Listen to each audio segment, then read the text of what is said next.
Hello friends, welcome to investment academy. TER BER बहुत ज़्यादा discussion हो रहा है म्यूचुअल फंड इंडस्ट्री में। टोटल एक्सपेंस रेशियो या फिर बेस एक्सपेंस रेशियो क्या है, बहुत कन्फ्यूजन है। बहुत सारे अलग अलग क्वेश्चंस भी आ रहे हैं कि कई कई जगह मैंने देखा कि एक्सपेंस रेशियो 15% दिख रहे हैं, राइट। कई कई जगह 2.5% एक्सपेंस रेशियोज दिख रहे हैं, कई जगह 7% एक्सपेंस रेशियोज दिख रहे हैं, विच इज़ मतलब लोग बहुत कन्फ्यूज हो रहे हैं कि हो क्या रहा है एक्सपेंस रेशियोज के साथ। सम इन्वेस्टर्स आर कमिंग कि अरे यार मेरे इस फंड का तो एक्सपेंस रेशियो बहुत बढ़ गया, मुझे निकाल लेना चाहिए क्या। सम इन्वेस्टर्स आर कमिंग कि यार एक्सपेंस रेशियो बहुत अच्छा हो गया, तो बहुत अच्छा फंड है, बहुत कम हो गया। ठीक है, तो एंड रियलिटी जो है वो कहीं इन बिटवीन है। तो ना एक्सपेंस रेशियो किसी के बहुत ज़्यादा बढ़े हैं और ना किसी के कम हुए हैं। तो ये समझने के लिए थोड़ा रिपोर्टिंग रिक्वायरमेंट वगैरह थोड़ा सा कॉम्प्लिकेट है, थोड़ा सा यूनिफॉर्मिटी नहीं आ रही है, क्योंकि 1 अप्रैल से ही जो सेबी ने न्यू रेगुलेशंस दिखाए थे एक्सपेंस रेशियो के, वो लागू हुए हैं, अपडेट हुए हैं। तो उसके बेसिस पे there are lot of things which we need to know, right. तो उसके बारे में आज इस वीडियो में थोड़ा सा अच्छे से डिस्कस करेंगे। बहुत सारे एग्जाम्पल, 4-5 एग्जाम्पल्स के साथ एक्सप्लेन करूंगा, और अभी भी क्या थोड़ा सा कन्फ्यूजन है ऑन दैट, वो भी थोड़ा सा यहाँ पर आज अच्छे से डिस्कस करेंगे। और expense ratio of mutual funds अच्छे से आपको समझ आ जाएगा। ठीक है, तो बेसिकली चेंज क्या किया था सेबी ने, दिसंबर 2025 में एक नोटिफिकेशन निकाला था ऑन एक्सपेंस रेशियोज। तो पहले क्या होता था ना, उससे पहले जब नोटिफिकेशन से पहले या 31 मार्च तक जो चल रहा था, वो ये था कि expense ratio total expense ratio माना जाता था। मतलब सारे के सारे कॉस्ट आपके उसको उस टोटल एक्सपेंस रेशियो में इंक्लूडेड थे। ठीक है, चाहे उसमें मैनेजमेंट फीस हो, चाहे उसमें कोई टैक्स है, चाहे उसमें कोई ब्रोकरेज है, सब कुछ उसका वो पार्ट होता था, राइट। लेकिन उसके अलावा अच्छा, उसमें ये था कि TER जो पहले बोला जाता था और जो हमें सब दिखता था, उसमें भी एक एंगल था कि उसके अलावा भी कुछ कॉस्ट से भी use to allow extra over it. ठीक है, तो मतलब सपोज एग्जांपल कि एक 100 करोड़ का फंड है, उसका 1% का टैक्स एक्सपेंस रेशियो है, राइट। तो अगर 1% का 100 करोड़ का फंड है, 1% का एक्सपेंस रेशियो, मतलब वो 1 करोड़ रुपए साल की आपकी फीस चार्ज कर रहा है, एज्यूमिंग कि वो 100 करोड़ रुपए का AUM सेम रहता है, एग्जैक्टली, राइट। तो 1 करोड़ रुपए की फीस चार्ज कर रहा है। बट सेबी क्या बोलता था कि नहीं, आप अगर उसके कुछ एग्जीक्यूशन चार्जेस, मतलब transaction and brokerage charges up to 0.12% of cash, and अगर वो डेरिवेटिव ट्रांजैक्शन है तो 0.05% ऑफ द ट्रेड जो है, ट्रेड वैल्यू, वो और भी आप चार्ज कर सकते हो। तो थोड़ा वो 1 CR से टिपिकली थोड़ा सा एक्स्ट्रा चार्ज कर देता था। हमें 1 CR ही पता चलता था, लेकिन थोड़ा एक्स्ट्रा हो जाता था। ठीक है, तो इस तरह से। और उस 1% में क्या क्या इंक्लूडेड है, किसमें ज़्यादा कॉस्ट है, भाई मैनेजमेंट फीस ज़्यादा है, ट्रांजैक्शन ज़्यादा है, GST ज़्यादा है, और कुछ वो है। तो वो ना बहुत क्लियरली नहीं था, रिसर्च कॉस्ट ज़्यादा है, तो एग्जैक्टली उसमें था क्या। मतलब उसमें ना थोड़ी सी एक नॉन ट्रांसपेरेंसी थी कि ठीक है, वो टोटल एक्सपेंस रेशियो था कि भाई इतना है, और वो कंपैरेबल भी था, उसमें कुछ ऐसा मेरे को वो नहीं है, but still there were like lot of things which SEBI was little worried about, right. तो उन्होंने क्या बोला कि भाई आप है ना अलग अलग कर दो, अभी सब है ना ट्रांसपेरेंसी क्रिएट करो इस TER में। तो उन्होंने ना स्प्लिट कर दिया TER को। तो उन्होंने क्या किया, TER को 3 पार्ट में डिवाइड कर दिया। टोटल एक्सपेंस रेशियो है ना, टोटल तुम्हारा, उसको 3 पार्ट में रिपोर्ट करो। एक है बेस एक्सपेंस रेशियो। अब बेस एक्सपेंस रेशियो में क्या क्या है, उन्होंने बोला कि भाई एक तो एडवाइजरी फीस, तुम्हारी इन्वेस्टमेंट मैनेजमेंट फीस, मतलब जो फंड मैनेजर वगैरह की फीस है। बाकी रेगुलर प्लान है तो तुम्हारा डिस्ट्रीब्यूशन कमीशन भी उसमें इंक्लूड करो, राइट। बाकी तुम्हारी RTA फीस, जो कैम्प्स एंड कार्बी वगैरह को तुम फीस देते हो, वो भी उसमें इंक्लूड करो। कस्टोडियन चार्जेस वगैरह वो इंक्लूड करो। ट्रस्टी वगैरह, ऑडिट वगैरह के तुम्हारे एक्सपेंस है वो इंक्लूड करो। और मार्केटिंग कॉस्ट है तुम्हारी, इन्वेस्टर कम्युनिकेशन वगैरह सारी चीज़ें हैं, इन्वेस्टर एजुकेशन वगैरह, वो सारी चीज़ें तुम BER में इंक्लूड करो। बेस एक्सपेंस रेशियो है ये तुम्हारे फंड का। ठीक है, ये तुम्हारी मतलब तुम्हारा खाना पीना चल रहा है इससे, ठीक है, बेसिकली, राइट। तो ये तुम्हारा BER है। इसके अलावा जो तुम्हारे चार्जेस हैं, तो उन्होंने कहा कि सेकंड जो बकेट है वो रहेगी ब्रोकरेज एंड ट्रांजैक्शन कॉस्ट की। ठीक है, तो ये है कि तुम बाय सेल कर रहे हो भाई सिक्योरिटीज, अब कोई ज़्यादा कर रहा है, कोई कम कर रहा है, उसके जो एक्सपेंसेस हैं वो अलग से बताओ मुझे, मतलब सबको। ठीक है, तो वो कितने हैं, ठीक है, और वो डेली बेसिस पे बताओ कि भाई आज हमने हमारा इतना ब्रोकरेज दिया या ट्रांजैक्शन कॉस्ट हमने उसमें दी, राइट। तो वो सेपरेट फील्ड कर दी। तो BER अलग, ट्रांजैक्शन को, अब BER में ट्रांजैक्शन कॉस्ट और ये बिल्कुल नहीं है ब्रोकरेज, ठीक है। फिर थर्ड उन्होंने कहा कि statutory levees and GST, right. तो GST है, टैक्स है, रेगुलेटरी चार्जेस हैं, सेबी के चार्जेस हैं, जो भी उस तरह के चार्जेस हैं वो तुम थर्ड पार्ट में इंक्लूड करो, ठीक है। तो this is how the SEBI said कि आप जो है total expense ratio in 3 part में बताया करो दुनिया को, ठीक है। तो ठीक है, वो 1 अप्रैल से शुरू हो गया बताना। अब ये रीज़न क्या था सेबी का कि ट्रांसपेरेंसी आ जाएगी भाई। एक तो हम तो उन्होंने कहा कि भाई हम BER के ऊपर जो तुम्हारा बेस एक्सपेंस रेशियो है, जिससे जो मेन तुम्हारी कमाई है, राइट, तुम्हारा प्रॉफिट भी वहीं से जनरेट हो रहा है, तुम्हारा एक्सपेंस जो मैनेजमेंट, फंड मैनेजमेंट वगैरह का एक्सपेंस वहाँ से मीट हो रहा है, तो वो जो है उस पर हम थोड़ी फिर एक रिस्ट्रिक्शन लगाएंगे कि भाई तुम इससे ज़्यादा नहीं करना है, राइट। तो मतलब जैसे अब पहले क्या था कि टोटल एक्सपेंस रेशियो में ये था कि 2.25% से ज़्यादा इक्विटी स्कीम में मत करो। अब उन्होंने क्या किया, 2.1% कर दिया, बट वो BER पे किया, ठीक है। तो BER 2.1% से ज़्यादा नहीं हो सकता बेस एक्सपेंस रेशियो, ठीक है। इसी तरह से उन्होंने कहा कि नॉन इक्विटी स्कीम्स जो हैं, पहले था कि 2% पे था, 1.85, तो मतलब डिफरेंस कुछ भी नहीं, उतना ही वो बाकी एक्सपेंसेस हैं। तो एज सच सेबी ने एक्सपेंस रेशियोज कम नहीं किए, राइट, बट वो लिमिट्स जो है उस हिसाब से मैनेज की। और कोशिश अब सेबी यही करेगा कि भाई BER पे ही मेरा फोकस रहेगा ऑन, कि तुम्हारा AUM बढ़ रहा है तो किस तरह से मुझे BER मैनेज करना है या उस स्लैब्स क्रिएट करने हैं, राइट। तो that was the basically thought process behind creating this structure and create more transparency in it. But now with this transparency, अब क्या है, इन्वेस्टर्स कंफ्यूज हो रहे हैं ना, क्योंकि अब किस तरह से रिपोर्ट करना है, BER रिपोर्ट करें या TER रिपोर्ट। अब TER क्या है, TER इज दीज 3 थिंग्स का प्लस, ठीक है भाई। BER तुम्हारा स्टैट्यूटरी और तुम्हारा ट्रांजैक्शन प्लस ब्रोकरेज, तो ये तीनों को प्लस करके तो तुम्हारा TER बनता है। रिपोर्ट क्या करना है, ठीक है भाई।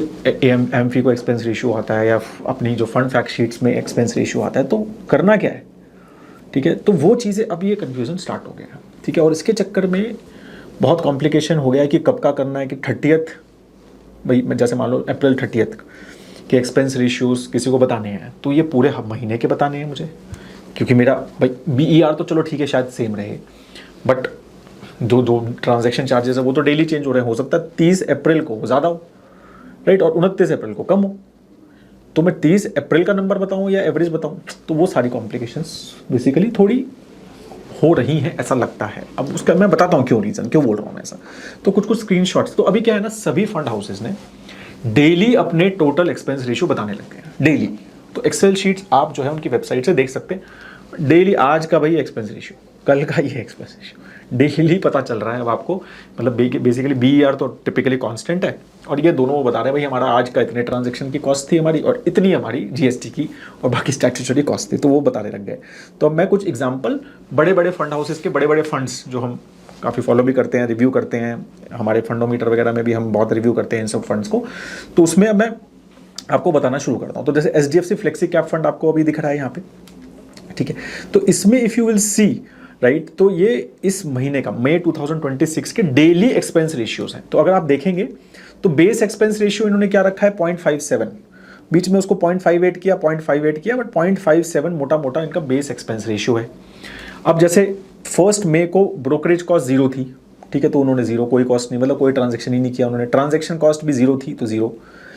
स्टैट्यूटरी लिवाइज जो थे वो GST इंक्लूड वगैरह करके और जो रेगुलेटरी कॉस्ट वो 0.1% रखा उन्होंने, तो उनका टोटल एक्सपेंस रेशियो कितना आया, 0.67%। लेकिन अब क्या हुआ, 5 मई को उन्होंने कुछ ट्रांजेक्शन्स किए होंगे, तो उस दिन वो 0.85 आ गया टोटल एक्सपेंस रेशियो।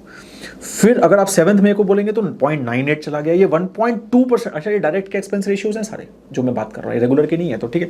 तो रेगुलर डायरेक्ट के एक्सपेंस रेशियो 1.2% तक गया हुआ है 8 मई तक। तो अगर आप देखोगे तो ये 0.67 हो जाता है, कभी 0.86 हो जाता है, 0.92 हो जाता है, कभी 1.01 हो जाता है। तो this becomes very complicated, right, कि वही एक्सपेंस रेशियो अभी कैसे कैलकुलेट हो रहा है। तो हमें क्या फोकस करना है, हमें बेस एक्सपेंस रेशियो। ये तो अब जितनी ज़्यादा आदमी अब ट्रांजेक्शन, मतलब कोई फंड ज़्यादा ट्रांजेक्शन्स कर रहा है, तो उसमें हमें समझ आ रहा है कि उसका डायरेक्टली हमारे एक्सपेंस रेशियो पे इम्पैक्ट हो रहा है। ये क्लियरली आपको यहाँ पर दिख जाएगा, ठीक है। तो अब दूसरी प्रॉब्लम ये है कि हाउ दे रिपोर्टिंग। अब मैं ये देख रहा था अपनी वेबसाइट पे, तो वहाँ पर एक्सपेंस रेशियो डायरेक्ट का दिख रहा था HDFC फ्लेक्सी कैप का 0.67%। मैंने कहा 0.67% क्या चक्कर है, ठीक है। 0.67 तो ये तो BER तो 0.57 है, ठीक है, तो 0.67 कैसे है? तो फिर मैंने उनकी फंड फैक्ट शीट देखी, तो उसमें उन्होंने बोला कि नहीं नहीं, हम जो रिपोर्ट कर रहे हैं फंड फैक्ट शीट में वो base expense ratio plus statutory levees जो है इसको प्लस करके हम रिपोर्ट कर रहे हैं, तो हम ट्रांजैक्शन कॉस्ट को नहीं रिपोर्ट कर रहे हैं। ठीक है, तो ये दोनों हम रिपोर्ट कर रहे हैं, तो इसीलिए मेरे वेबसाइट पे भी 0.67 है, उन्होंने भी 0.67 दिया। तो basically what is they are reporting is BER plus statutory, ये वो रिपोर्ट कर रहे हैं। अब ये कन्फ्यूजन है, अब अलग अलग लोग अलग अलग कर रहे हैं, इसी चक्कर में कन्फ्यूजन हो रहा है। तो ये ट्रांजैक्शन कॉस्ट को नहीं कर रहे हैं और ये कह रहे हैं कि ट्रांजैक्शन कॉस्ट देखनी है मेरी तो मेरी एक्सेल शीट देख लो भैया तुम। ठीक है, जो एक्चुअल में बीईआर प्लस स्टैट्यूटरी ये मेरा एक्सपेंस रेशियो है, this is what they are say. अब आगे बढ़ते हैं, दूसरे फंड पे जाते हैं, तो कोटक आर्बिट्राज। आर्बिट्राज में तो ट्रांजैक्शन ज़्यादा होती है ना भाई, आर्बिट्राज फंड्स तो वो फ्यूचर्स है ना, ऑल दिस आपको पता ही है कि कैसे काम करते हैं, राइट? नहीं पता तो फिर वो वीडियो देख लेना आप मेरा आर्बिट्राज के ऊपर डिटेल में। तो अब क्या है, ये एक्सपेंस रेशियो इसका है लिखा 0.39%, जो मेरी वेबसाइट पे मैंने देखा कि 30 अप्रैल के हिसाब से जो उनकी लास्ट फंड फैक्ट शीट पे, तो फंड फैक्ट शीट पे भी वही था और उन्होंने कहा ये मेरा टीईआर है। ठीक है, ये टीईआर उन्होंने बोला है कि भाई कोटक ने अपनी कि भाई हमारा TER on 30 April is 0.39% on direct. ये सारा डायरेक्ट की ही बात कर रहा हूँ मैं। अब आप यहाँ इंटरेस्टिंग देखो कि बेस एक्सपेंस रेशियो जो है वो 0.31% था, 0.3132% है। ठीक है, इनका बेस एक्सपेंस रेशियो। लेकिन ऑफ कोर्स अब यहाँ पर ट्रांजैक्शन कॉस्ट और ब्रोकरेज कॉस्ट बहुत ज़्यादा है, और अभी स्टैट्यूटरी लिवाइज भी बहुत बढ़ गए हैं, राइट? एसटीटी वगैरह बढ़ा दिया है ट्रांजैक्शन पे, ट्रेडिंग वगैरह के ऊपर, तो उस पर वजह से वो भी बढ़ गए हैं। तो यू विल सी 28 अप्रैल को इनका expense ratio, total expense ratio 7% था, 7%। ठीक है, तो जो भी मतलब आप 7% डिवाइड बाय 365, राइट? हाँ, मतलब ऐसा मत बोलो साल, मतलब पूरा 7% नहीं लिया है उन्होंने, राइट? वो तो एनुलाइज किया है ना उसको, बट 7 था तो 2.75, 2.5 है, 0.38 हुआ 3 दिन, क्योंकि ट्रांजेक्शन ही नहीं की इन्होंने फर्स्ट सेकंड थर्ड को। फिर 2.8, 2.43 ये डायरेक्ट के वो हैं एक्सपेंस रेशियोज टोटल। तो ये देख के लग रहा है यार, ये टोटल एक्सपेंस रेशियो तो बहुत ज़्यादा लग रहा है। ये बोल रहे हैं हमारा टोटल एक्सपेंस रेशियो 0.39% है। तो इसमें मेरे को थोड़ा सा कन्फ्यूजन लगा कि ये क्या मतलब, कन्फ्यूजन क्या चक्कर है ये? तो क्या आर्बिट्राज फंड्स के expense ratios will increase more, या फिर पहले ज़्यादा थे या पहले कम थे? तो मतलब ये मुझे बहुत क्लैरिटी यहाँ पर भी बहुत नहीं आई है ये चीज़ों की, कि एक्सपेंस रेशियोज बहुत ज़्यादा लिख रहे हैं। और ये मैं वही कह रहा हूँ बार बार आपको, अगर आप यहाँ टीईआर देखोगे ना, तो ये सारा टीईआर डायरेक्ट का है, एंड इट इज़ मोस्टली 2.7, 2.7, 2.9, 0.39 भी है। बट एवरेज लग रहा है कि यार ये तो 1-1.5% का एवरेज लग रहा है अभी तक, जितने 20 दिन का डेटा यहाँ पर जो मुझे दिख रहा है। ठीक है, तो अब लेकिन अप्रैल में इन्होंने जो रिपोर्ट किया वो 0.39% ही किया है। लेट्स सी अब मई में क्या करते हैं और कैसे इसको कैलकुलेट करते हैं। तो ये थोड़ी सी मुझे कंफ्यूजन। अब ये टीईआर ही है। अच्छा हाँ, इंटरेस्टिंग देखो वहां पर क्या उन्होंने रिपोर्ट किया एचडीएफसी फ्लेक्सी, उन्होंने कहा भाई हम तो बीईआर प्लस स्टैट्यूटरी कर रहे हैं। इन्होंने क्या किया, इन्होंने कहा नहीं नहीं हम तो पूरा टीईआर कर रहे हैं। ठीक है, तो रिपोर्टिंग का इसमें कंफ्यूजन है। तो इन्होंने that's what they said in their fund fact sheet की ये 0.39 इज टीईआर डायरेक्ट का। अब फिर मैंने कहा एक और एएमसी देखते हैं। अब आईसीआईसीआई बैलेंस एडवांटेज फंड की एक मैंने देखा, तो उन्होंने क्या किया है, तो उन्होंने बेस एक्सपेंस रेशियो अगर आप देखेंगे 0.7273%, ये मोटा मोटा उतना ही रखा है। फिर ब्रोकरेज कॉस्ट बताइए और ये दिया है, तो इसमें ज़्यादा ऊपर नीचे नहीं है, मतलब बहुत ज़्यादा नहीं, 0.85%, 0.9, 1.0। ठीक है, तो 0.85 से 1.03% के बीच में उनका बेसिकली ऊपर नीचे चल रहा है डायरेक्ट का टोटल एक्सपेंस रेशियो। ठीक है, तो अब मैंने अपनी वेबसाइट पे देखा, जो मेरा डेटा प्रोवाइडर मुझे दे रहा है वो कह रहा है कि इसका एक्सपेंस रेशियो 0.89% है, विच मेक सेंस। मतलब मुझे लग रहा है डायरेक्ट शायद 8.89 या 0.9 के आसपास ही लग रहा है देख के भी। ठीक है, जो मई का डेटा देख के भी। फिर मैंने इनकी फंड फैक्ट शीट देखी, तो उन्होंने सिर्फ बीईआर दिया हुआ है फंड फैक्ट शीट में कि भाई टोटल एक्सपेंस रेशियो देखना है तो इस एक्सेल शीट में देख लो। ये एक्सेल शीट डेली अपडेट करते हैं वो, और बाकी बीईआर जो है 0.72% है, तो विच इज़ फाइन। ये बीईआर 0.72, तो यहाँ उन्होंने बीईआर ही दिया हुआ है, बीईआर प्लस स्टैट्यूटरी नहीं दिया हुआ। तो 3 फंड ने अलग अलग रिपोर्टिंग करी है। क्या हुआ, ठीक है, समझ गए ना आप? कोटक ने टीईआर किया, ठीक है, और एचडीएफसी ने टीईआर प्लस स्टैट्यूटरी किया, और इन्होंने सिर्फ बीईआर किया। अपने फंड फैक्ट शीट्स की बात कर रहा हूँ। ठीक है, तो ये तीसरा हो गया, इसलिए कंफ्यूजन मैं आपको बता रहा हूँ। अब फोर्थ फिर मैंने कहा कि चलो यार एक डेट फंड को देखते हैं। डेट फंड में भी ऐसा ही है क्या? तो डेट फंड क्या है, मैंने एसबीआई का एक बैंकिंग पीएसयू फंड ले लिया, तो उसका एक्सपेंस रेशियो 0.42 है। वो ये बोल रहे हैं ये टीईआर है। ठीक है, उन्होंने अपनी फंड फैक्ट शीट में बोला भैया ये हमारा टीईआर है। ठीक है, तो वो तो इसमें ये भी समझ आ रहा है कि डेट फंड में कुछ ज़्यादा डिफरेंस नहीं आ रहा है, क्योंकि डेट फंड्स में बेसिकली ब्रोकरेज कॉस्ट और ट्रांजैक्शन कॉस्ट और स्टैट्यूटरी वगैरह बहुत कम होते हैं, ठीक है। तो इसीलिए वो मोटा मोटा वो 0.4 से लेके 0.45 इतना ही ऊपर नीचे हो रहा है। तो यहाँ पर TER लुक्स गुड, बट यहाँ पे again SBI is giving TER now, Kotak is giving TER, ICICI is giving BER and HDFC is saying कि नहीं BER प्लस स्टैट्यूटरी कर रहा हूँ मैं रिपोर्ट। तो अरे कंपेयर कैसे करें यार, समझ रहे हैं आप? तो मतलब कैसे करूँ मैं इन दोनों को कंपेयर? तो ये तो बहुत ही कन्फ्यूजन हो गया ना, ठीक है। अब हम लास्ट में जाते हैं पराग पारिक, सबसे बड़ा इक्विटी फंड है, ठीक है। तो उसने क्या किया, तो अच्छा पराग पारिक बहुत इंटरेस्टिंग है। तो मेरा एक क्या कहते हैं इन्वेस्टर है, ही सेड किया पराग पारिक ने अपना एक्सपेंस रेशियो बहुत अच्छे से गिरा दिया यार, और 1.2% रेगुलर में था और 0.65 के आसपास डायरेक्ट में था, ये तो कम कर दिया, 0.53 कर दिया, बहुत ही बढ़िया है, तो ये तो ज़बरदस्त फंड है। तो फिर जब मेरे को याद आया, मैंने कहा नहीं भाई ये BER TER का चक्कर है ठीक है। तो फिर अब देखोगे आप यहाँ पर, तो इन्होंने क्या किया, बेस एक्सपेंस रेशियो 0.53 है इनका, ठीक है। ब्रोकरेज कॉस्ट बहुत कम है, अगेन ज़्यादा शायद ट्रांजेक्शन्स वगैरह इनकी लिमिटेड रहती हैं। तो अगर आप देखोगे तो ये 0.62 से लेके 0.88 तक ये टिपिकली रहे हैं, ठीक है, from total expense ratio direct plan के, ठीक है। तो इन्होंने जो रिपोर्ट करा है, और मेरी वेबसाइट पे भी 0.53, तो ये BER ही अब रिपोर्ट कर रहे हैं। तो अब ये TER कर ही नहीं रहे रिपोर्ट, ये BER रिपोर्ट कर रहे हैं। तो कितना आप समझ रहे हैं कितना interestingly these guys are different reporting हो रही है in their fund fact sheets, और फिर डेटा आ रहा है। तो अब आप कंपेयर कर रहे हो, अब आप डायरेक्ट को कंपेयर करो HDFC फ्लेक्सी कैप के इसको, और वहां पर 0.1 ज़्यादा है, वो तो स्टैट्यूटरी भी कर रहा है, ठीक है। तो इसीलिए क्या हो रहा है ना कि एक्सपेंस रेशियोज का कंपैरिजन चाहे पुरानी हिस्ट्री के हिसाब से, अब मेरा आपने पता है ना फंडोमीटर में एक चार्ट है, हम 5 साल का एक्सपेंस रेशियो का ट्रेंड देते हैं, अरे वो डिफीट ही हो गया ना, क्योंकि उसके हिसाब से तो पराग पारिक का एक्सपेंस रेशियो कम हो गया है, वो 0.65 था और वो 0.53 हो गया है, क्योंकि पहले TER करता था, अब BER कर रहा है। तो basically now you have to understand that how to read this guys. तो एक्सेल शीट देखो कि बेसिकली वो जो बोल रहे हैं वो BER बोल रहे हैं, BER प्लस स्टैट्यूटरी बोल रहे हैं, या TER बोल रहे हैं, ठीक है। और किस तरह से एक्सपेंस रेशियोज बढ़ रहे हैं जहां ट्रांजैक्शंस बढ़, अच्छा ये एक्सपेंस रेशियो पहले भी ज़्यादा थे। अच्छा आप ऐसा मत सोचो एक्सपेंस रेशियो बढ़ गए हैं, एक्सपेंस रेशियो नहीं बढ़े हैं, रिपोर्टिंग में हमें एक्चुअल कॉस्ट समझ आ रही है, ठीक है। ये भी चीज़ समझनी है आपको, सबको ऐसा लग रहा हो अरे एक्सपेंस रेशियो बहुत बढ़ गए हैं क्या ये इस चक्कर में, नहीं कुछ भी फर्क नहीं पड़ा है एक्सपेंस रेशियोज में, ठीक है। कोई मुझे नहीं लग रहा है कि कोई AMC ने एक्सपेंस रेशियो बढ़ाए हैं, बट ये है कि ट्रांसपेरेंसी आने के चक्कर में हमें ये समझ आ रहा है कि एक्चुअल कॉस्ट कितनी है, क्योंकि पहले ट्रांजैक्शन कॉस्ट वगैरह ब्रोकरेज कॉस्ट अलग से लेते थे, अब वो सब दिख रही है, ठीक है। तो अब लिमिट्स वगैरह हैं उसके ऊपर, तो अब ये यहाँ पर ज़्यादा दिख रही है, हो सकता है उसमें लिमिट में फिर ये कुछ एब्जॉर्ब कर ले। जैसे क्या हुआ था कोटक आर्बिट्राज में, आपको लग रहा है ये ट्रांजैक्शन कॉस्ट बहुत ज़्यादा दिख रही थी, राइट, बट सेबी ने उसमें लिमिट लगा रखी है, नहीं 0.05% से ज़्यादा चार्ज नहीं कर सकते साल महीने में। अब उनकी है ज़्यादा तो बट वो चार्ज नहीं कर सकते, तो उनको वो BER में अपने एब्जॉर्ब करना पड़ेगा उसको, ठीक है। तो ये सारी चीज़ें भी हमें समझनी है कि एक्सपेंस रेशियो बढ़े नहीं है, पहली बात, ठीक है। सिर्फ रिपोर्टिंग चेंज हुई है और अलग अलग लोग अलग अलग तरह से उसको रिपोर्ट कर रहे हैं, इसीलिए हमें बहुत कंफ्यूजन हो रहा है। तो मेरे को एक और क्लाइंट ने कहा कि SBI इक्विटी सेविंग का एक्सपेंस रेशियो डायरेक्ट का 1.99 हो गया सर, 1.99%।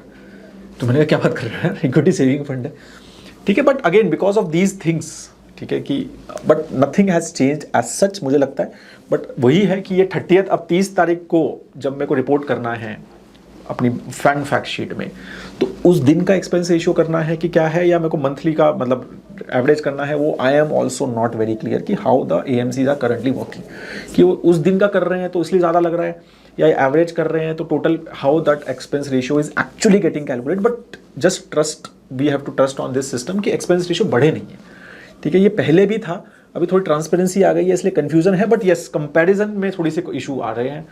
ये फंड का इस फंड के साथ कंपैरिजन एक्सपेंस रेशियोज थोड़ी से अभी समझने हैं, होपफुली ये चीज़ें भी क्लैरिटी सेबी की तरफ से आ जाएगी कि तुम्हें रिपोर्ट क्या करना है इन फंड फैक्ट शीट, ठीक है। So that is what I just wanted to talk to you. I hope that this is very very clear now कि एक्सपेंस रेशियोज का क्या चक्कर है और क्यों बढ़े हुए लग रहे हैं और क्यों इतना ज़्यादा इसमें कॉम्प्लिकेशन है अभी complication. I hope that things will be better, ठीक है। And but start looking at it, अगर आप थोड़ा देखते हैं ज़्यादा, और अगर आपको लगता है कि नहीं ज़्यादा, मैं वही कह रहा हूँ कि बढ़े नहीं है तो टेंशन नहीं है, you can just ignore the noise, right, and just continue investing, right? That is all. Have a great time ahead दोस्तों. जय हिंद.